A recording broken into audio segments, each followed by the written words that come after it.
up, everybody? Welcome to BCM. This is Michael, and it's been a while, but I'm back. Remember to like, share, and subscribe. Hey, want to join our Patreon family also?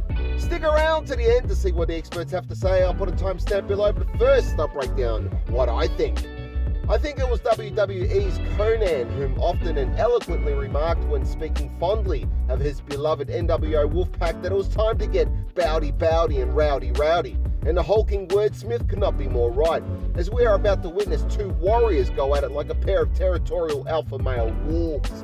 The Conan reference might be outdated, but one date to watch out for is Saturday the 5th of June 2021, and Florida is the place that will host the much anticipated lightweight championship bout between Teofimo Lopez and George Kambosos Jr. And on the line are the WBA, IBF and WBO lightweight titles. Will we see a new undisputed champion, or will we hear and still echo out from the center of the ring? Teofimo the Takeover Lopez shocked the world and boxing aficionados alike when he defeated Vasil Lomachenko by unanimous decision in October 2020 and instantly became the undisputed champ. For those who were unaware of Lopez leading up to the Loma fight, Lopez was seen as a cocky upstart, talking a big game, and many looked at him and probably thought, "What you think you do?" But Lopez showed he had what it took to beat a great champion.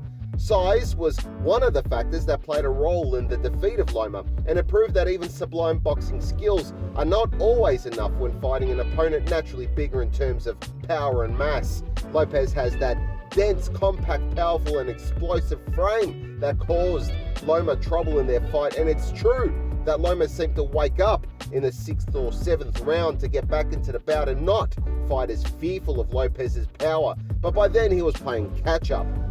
Truth be told, any opponent of Lopez at 135 should be worried about his power.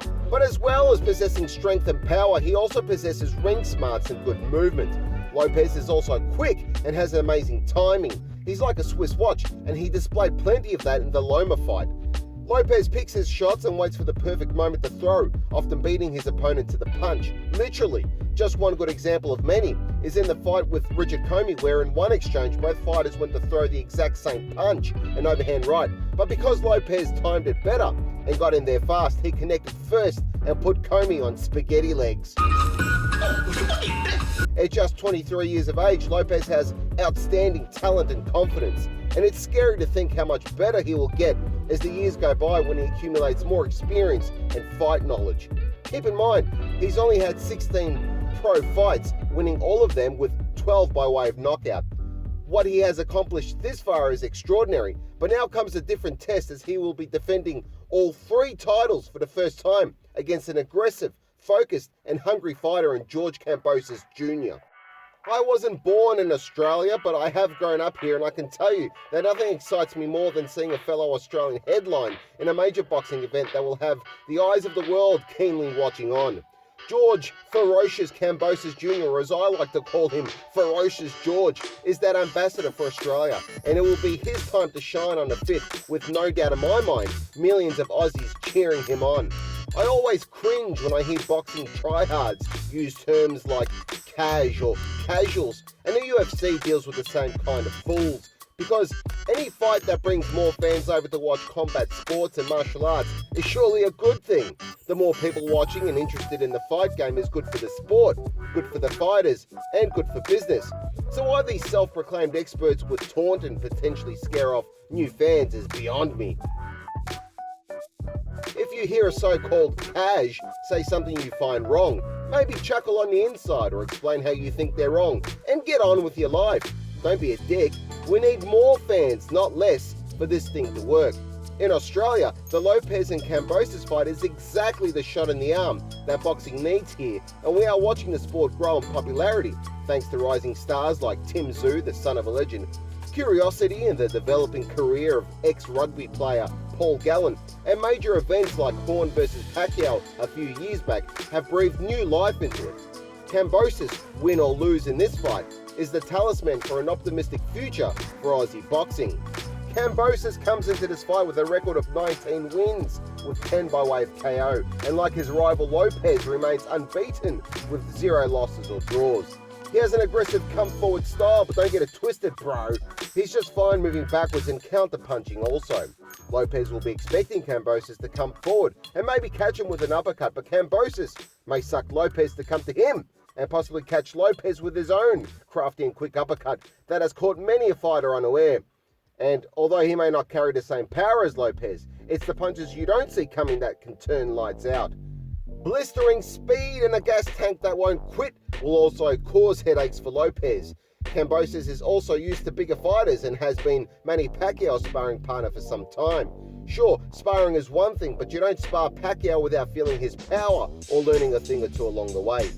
Kambosos has had his eye on the IBF title for some time, eventually earning the mandatory position. So he has known and prepared for this title fight since Lopez blipped on his radar in 2019, possibly even earlier.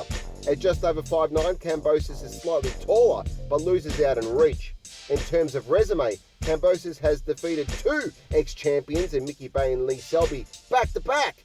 Lopez, of course, has Lomachenko on his resume, as well as Richard Comey.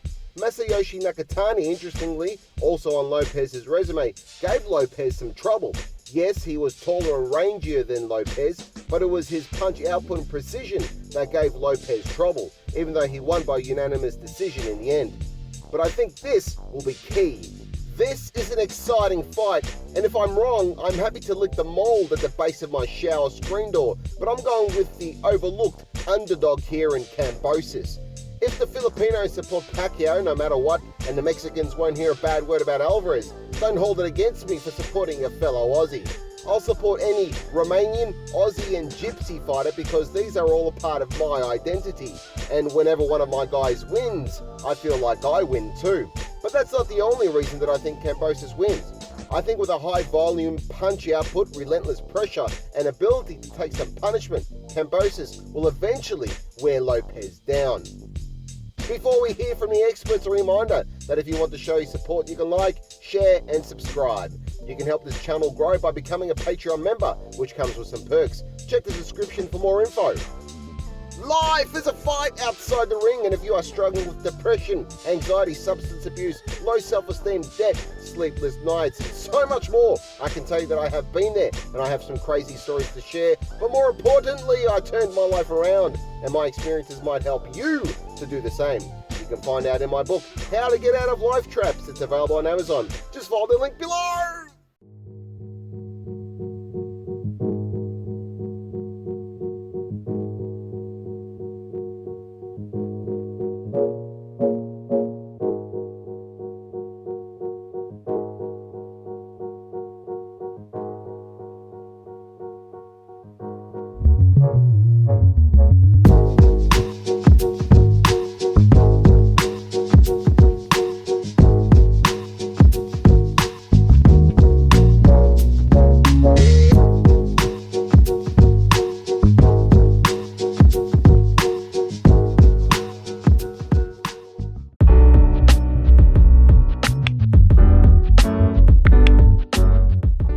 Looking for an opportunity to make money?